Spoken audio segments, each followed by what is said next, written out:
Bom dia, esse é o canal Paz e Bem, esse é o Caminhos do Espiritismo, com o Sejus. Então, nesse momento, vamos primeiramente nos ligando a Deus, vamos pedindo que Ele nos dê tranquilidade, serenidade, que Ele nos dê a oportunidade dessa transformação através da autoeducação, e mais uma vez os nossos sentimentos se renovem. No dia de hoje, nós vamos receber o Felipe Albani, que é linguista e professor aqui no Sejus, para uma conversa de um capítulo do Livro dos Médiuns, que é o capítulo 3. Ele é muito curtinho, então vai ser um bate-papo mais rápido do que vocês estão habituados a fazer. Ele se chama o seguinte, ele se chama das manifestações inteligentes, esse capítulo 3. Então, Felipe, a gente vai começar conversando, eu já vou te dar a palavra para você dar boa noite para os nossos internautas. A gente vai acabar conversando um pouquinho, né, sobre provas de inteligência nas mesas que falavam, né, um dos tópicos que a gente vai acabar conversando. Então, bom dia e vamos lá, vou deixar, eu falei boa noite, gente, mas é bom dia, tá? Eu vou dar a palavra para você começar a introduzir o assunto. Então, muito bom dia a todos os participantes do Paz e Bem.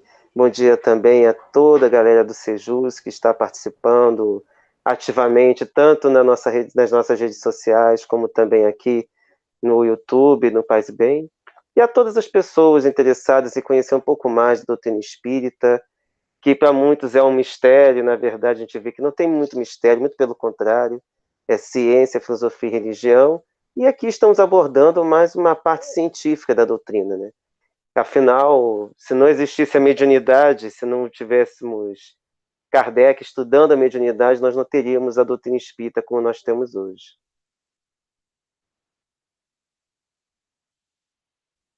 Eu me atrapalhei com o microfone, gente. Então, vamos lá. Então, a gente começa esse capítulo falando o seguinte, né? Ele vai falar que todo efeito inteligente tem que ter uma causa inteligente, é o que Kardec vai dizer. Porque senão não dá para admitir que exista inteligência. Mas ele vai dizer, ô Felipe, aí que eu queria que você explicasse para o pessoal que está conosco aqui, para a nossa comunidade Paz e Bem, o que ele vai definir ali como um ato inteligente, né? Que ele vai entrar nisso na questão 66. Então, vamos conversar um pouquinho sobre o que era manifestação inteligente para o Kardec?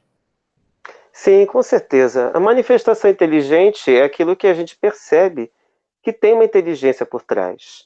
A manifestação de efeitos físicos, que certamente já deve ter sido visto com outra pessoa, é aquela simplesmente uma batida, qualquer coisa que não envolva, a princípio, um ato inteligente.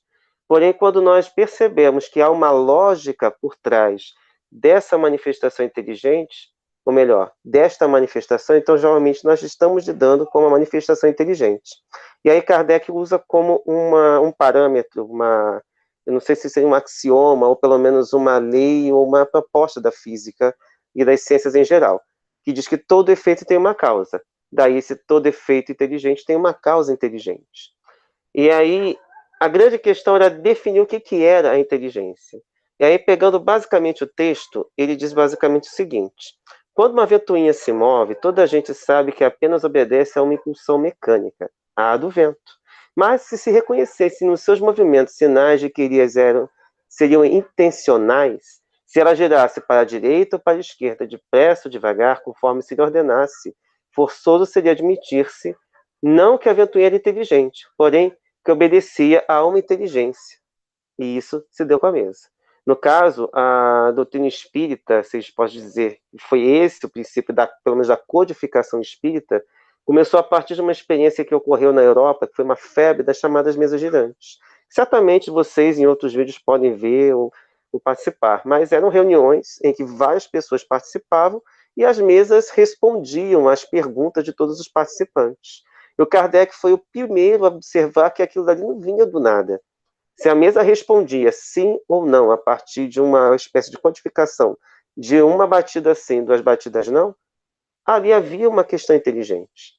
Que afinal, se não fosse isso, podia ter 3 batidas, 10 batidas, 1000 batidas e não significar nada. E para quem quiser se aprofundar, não somente o Livro dos Médiuns, como a Revista Espírita tem várias abordagens e depoimentos de situações que ocorreram naquela época e que ajudam a comprovar que realmente por trás dessas batidas, que são também, não podemos dizer, mediunidade de efeitos físicos, havia também uma causa inteligente por trás. Então, muito bem lembrado. A gente já falou, a gente ainda vai falar sobre as mesas girantes, vamos detalhar mais nos próximos capítulos, quando o Kardec aborda isso, mas a Suzy falou num vídeo aqui anterior sobre os sistemas que surgiram na época. O que eram esses sistemas da época? As pessoas queriam provar por A mais B que não podia ter espírito ali. Então, criaram-se vários sistemas, e um que o Kardec vai citar alguns deles aqui de novo nesse capítulo, e nós não vamos entrar no mérito de um por um, mas eles iam criando o sistema para dizer, olha, não, essa mesa está acontecendo isso porque tem alguma outra coisa lá, é o sistema tal, músculo estalante, é um dos mais, assim, absurdos para mim, né, dizer que estala o músculo da pessoa e aí, de repente, a mesa gira. Então, assim, era a negação das pessoas com relação à questão dos espíritos e da vida, né, que continua depois que a gente perde o corpo físico. Até hoje, a gente vê muito disso, né, tem muita gente que ainda nega isso, a gente respeita, né, e diz, não, mas não existe, acaba tudo aqui, tem muito niilista ainda no mundo, né, que diz, olha, acaba tudo aqui, acabou, um abraço, e não vamos mais conversar sobre isso. Então, aí o Kardec, e o Felipe lembrou bem, nessa época, era a diversão deles, né, Felipe? Era as mesas girarem, então o pessoal se reunia na Europa, ia vendo tudo isso. Mas o que o Kardec constatou? Que essas pancadas não eram dadas pelo médium, né? Não tinha o médium pensando que ia lá e que conseguia fazer alguma coisa que dava pancada. Claro que nós tivemos também, a Revista Espírita relata isso, alguns casos de charlatanismo. Nós tivemos também, e o Kardec, ele vai ser muito respeitoso nisso. Ele vai dizer, olha, realmente o caso de fulano, ele escreve nome X, não vai citar quem é a pessoa, mas era um caso de charlatanismo, porque acontece em qualquer vertente. E é até importante, né, Felipe, que aconteçam esses casos de charlatanismo, porque aí você vai vendo a fragilidade e vai aprimorando o método, que foi o que o Kardec fez. Ele foi aprimorando, foi estudando mais, foi comprovando. Então, é importante, em qualquer meio, isso acontece, porque a gente ouve muito falar até hoje no meio espírita. E aí eu queria que você contasse o caso, tem um caso da Marinha, né, francesa, que ele relata aí, não sei se você chegou a ver esse caso aí que está no item 70 para relatar com a gente, ou então seguindo aí com o teu estudo, e depois a gente chega nele. Sim, a gente pode comentar aí direto lá, porque afinal é um caso muito interessante, é importantíssimo para toda pessoa que quer estudar o Espiritismo entender que não basta vir uma mensagem, pura e simplesmente dizer esta mensagem é de fulano, ou então simplesmente alguém escreveu e dizer essa mensagem é real.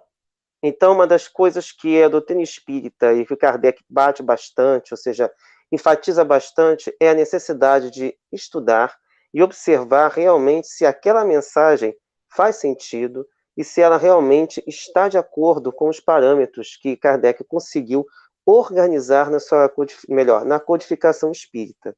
E aí é muito interessante essa imagem, esse relato, porque ele é bem emblemático no sentido de perceber como a questão da identidade é importante. Tivemos várias questões aí, se a gente pode pegar algumas experiências do Chico Xavier, como são mais recentes, mas é imprescindível que se estude Kardec para a gente perceber que a base está lá. Então é importante que a gente pegue Kardec exatamente para perceber o método que foi usado para a gente perceber quando é uma mensagem real e quando é uma mensagem que carece de fidedignidade, ou seja, carece de uma coisa real. Então a mensagem é o seguinte: num navio da Marinha Imperial Francesa, estacionado nos mares da China, toda a equipagem, desde os marinheiros até o Estado-Maior, se ocupava em fazer que as mesas falassem, ou seja, de novo aquela história das mesas girantes. Tiveram a ideia de evocar o espírito de um tenente que pertencera à guarnição do mesmo navio e que morrera havia 2 anos. O espírito veio e, depois de várias comunicações que a todos encheram de espanto, disse o que segue por meio de pancadas. Então, é uma coisa muito primária. A gente está agora acostumado com tantos livros psicografados, alguns nem são exatamente romances espíritas, né? Mas isso foi daquela maneira mais primária, ou seja, pancadas, batidas em algum lugar. E a mensagem é a seguinte: peço-vos instantemente que mandeis pagar ao capitão a soma de, diz a cifra, ou seja, a quantidade de que ele estava devendo, que lhe devo e que lamento não ter podido restituir-lhe antes de minha morte. Quem sabia dessa dívida? E aí vem a resposta, aliás, o comentário de Kardec. Ninguém conhecia o fato. O próprio capitão esqueceu esse débito, aliás, mínimo. Imagine estar devendo R$10 para alguém. Imagine estar devendo, não digo nem 50 centavos, nem 50 centavos as pessoas até esquecem mesmo, mas aí, para vocês terem uma ideia, era uma quantia mínima e somente o próprio desencarnado sabia dessa importância. E aí, voltando para o relato. Mas, procurando nas suas contas, encontrou uma nota da dívida do tenente de importância exatamente idêntica à que o espírito indicara. Perguntamos, do pensamento de quem podia essa indicação ser o reflexo? E aí, Carla, é interessante porque essa história do músculo estalante é um caso que envolve esses chamados efeitos físicos, né, que seriam as pancadas. Só que, observando esse relato, em que nós temos uma coisa bastante peculiar, porque nenhum dos habitantes, nenhum dos participantes dessa comunicação se lembrava desse débito, sequer passava pela mente, como é que ele soube disso? Então não tem outra explicação. Se alguém conseguir achar uma outra explicação lógica e que não passe por outros crivos, né, a gente fica sempre aberto. Como o próprio Hernani Guimarães, no seu livro de Reencarnação no Brasil, apesar de não ser uma coisa direta nesse dado de comunicação, mas sempre deixou em aberto. Se alguém tiver alguma outra explicação, que coloque, de forma lógica e de forma que também não passe a deixar dúvidas em outras situações. Isso é uma coisa que não é só da doutrina espírita, isso é qualquer ciência. E a doutrina espírita, antes de tudo, é uma ciência, e é séria. É bem séria, e assim, mas as pessoas ainda têm bastante dúvidas, né, Felipe, com relação a ela.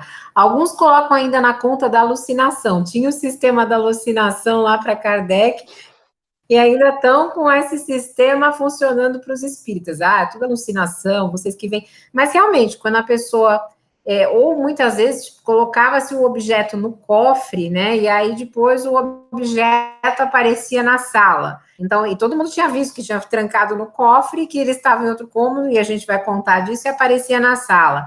Então, é muito interessante a gente ver isso, porque isso é uma prova de um espírito que sabia de uma quantia. Você citou o Chico Xavier trouxe uma importante contribuição, embora os progressistas tenham algumas restrições à postura dele com relação à política, porque, claro, ele não tinha entendimento disso, mas ele trouxe uma importante contribuição para as mães. Mas é importante a gente citar que na Revista Espírita, que o Kardec escrevia, né, como se fosse um jornalista, como se fosse um de nós hoje em dia, tem um relato já, tem vários, mas eu vou citar um, que é de janeiro de 1858, que já tinha isso. Então se chama assim, Mamãe, aqui estou. Então é uma menina que vem no centro do Kardec, que era a Sociedade Espírita de Paris, vem e dá uma mensagem, e nessa mensagem ela vai dizer para a mãe o apelido dela que só a família sabia, que era Lili. E com esse apelido, a mãe vai ficar, ela vai se afligir, né? Porque ela vai dizer, mas como? Imagina, se hoje em dia as pessoas já ficam meio atrapalhadas quando acontece isso, e a gente via isso muito na psicografia do Chico, que as mães choravam, ficavam, muitas iam buscar isso, mas iam buscar talvez não acreditando. Então, quando acontecia, elas ficavam numa emoção grande pela dor da perda e porque tinham a comprovação disso. Então, imagine entre marinheiros, né, que são pessoas que não têm, que muitas vezes não acreditam em nada mesmo, né? Aquele homem que muitas vezes está ali no mar, é ele, a natureza, naquela relação, e às vezes não tem nenhuma crença, o que também não é um problema. Mas nessa da Lili, ela diz assim, filha, estás entre os anjos? E a Lili diz assim, ainda não sou bastante perfeita para isso. Mas você tocou num ponto importantíssimo, que é o seguinte, este livro dos médiuns serve para nós não acreditarmos em tudo que recebemos. Porque hoje em dia tem muita psicografia rolando, agora é a época da psicografia da Marielle. Gente, tenham crivo, se vocês, não precisa ser espírita, só pega o livro dos médiuns e olha o que o Kardec diz ali que é possível, o que ele não diz, não precisa ler o livro inteiro, abre numa parte lá e compara, porque tem muita coisa que vem que é do médium, e às vezes nem o médium sabe, não é que ele está praticando qualquer tipo de litígio contra o outro, é porque às vezes ele não tem consciência também daquilo. E tem espíritos de todos os tipos, tem espírito brincalhão, espírito zombeteiro, tem esses que davam pancada na mesa, que jogavam as coisas em cima dos outros, né? Então, eu vou passar de novo a palavra aí para o Felipe, para ver quais que são as considerações dele que ele gostaria de fazer mais a respeito desse capítulo, que a gente já está quase terminando, mas pode ser que ele queira fazer algum complemento. Felipe, com você. Eu gostaria de complementar esse último comentário seu sobre essa questão do cuidado que se deve ter nas mensagens que aparecem.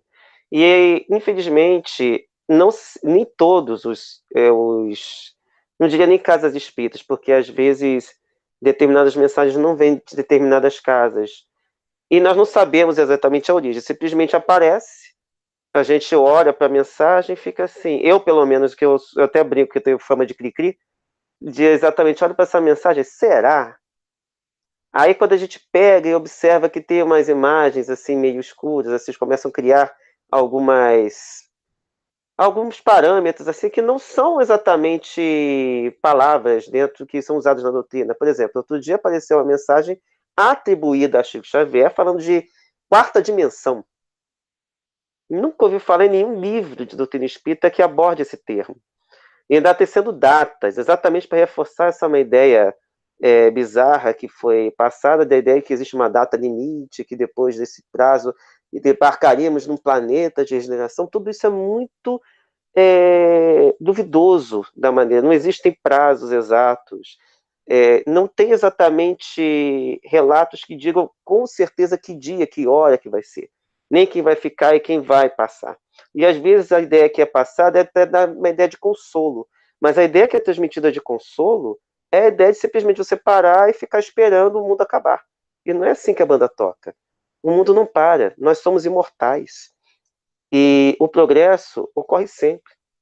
E o estudo da doutrina espírita, especialmente no livro dos médiuns, nos permite observar essas mensagens e olhar, opa, tem alguma coisa errada.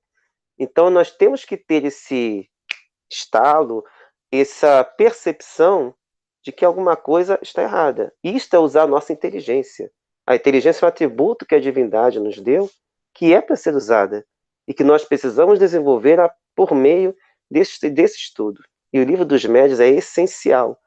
E aí, só para finalizar, Carla, só para lembrar que esse capítulo é curtinho porque o Kardec teceu uma espécie de histórico, podemos dizer, uma espécie de desenvolvimento do quarto tópico da introdução de Livro dos Espíritos, em que ele resumiu o processo que se chegou que partiu das manifestações físicas, que eram as pancadas, apesar de ter uma inteligência por trás, eram coisas que aconteciam no ambiente, não tinha necessidade de ter centralizado tudo em um médium, como a gente vê hoje na psicografia e na psicofonia, que futuramente também será estudado aqui, e chegou a essa coisa, digamos assim, não digo mágica, mas esse procedimento que é simplesmente o médium pegar a caneta, um lápis e escrever.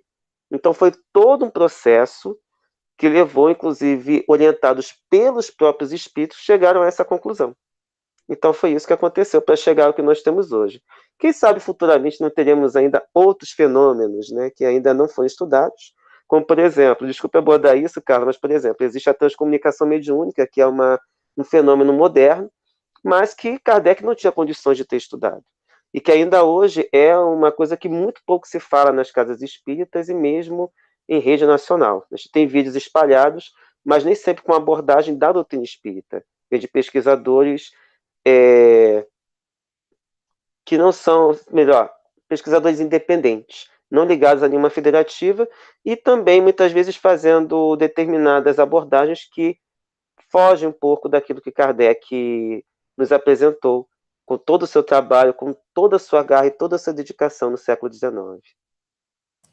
Nós esperamos que sim, que tenhamos várias outras formas de nos comunicarmos, inclusive pelo pensamento, que é a mais simples de toda, e essa já é a forma que, segundo consta na literatura espírita, é a forma que nós nos comunicamos quando estamos sem o corpo, ou seja, quando estamos na erraticidade, e esperamos que possamos cada vez mais ter essa comunicação, porque ela será um aprimoramento moral, quando a gente puder pensar, e a partir do pensamento o outro puder saber o que a gente está pensando, é sinal que nós já melhoramos muito como seres imortais, porque estaremos numa condição, muito possivelmente, de pensar coisas mais positivas. Então, essa questão que o Felipe abordou, eu ouvi hoje ainda dentro de uma casa espírita, da data de limite. Então, pensamento crítico é fundamental, gente. Se Deus quisesse que a gente soubesse a data limite que a gente vai mudar de planeta, me parece que isso estaria escrito em algum lugar, ou alguém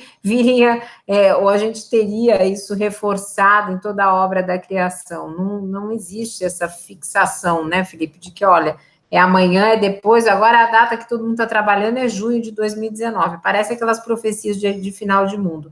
Então, sejamos, sim, bastante críticos com relação a isso, com relação ao que nós recebemos, e por isso que se torna fundamental nós estudarmos esses fenômenos historicamente para chegar, nós vamos chegar na atualidade, nós vamos falar sobre mediunidade, vamos falar como que isso ocorre, como isso é algo absolutamente natural.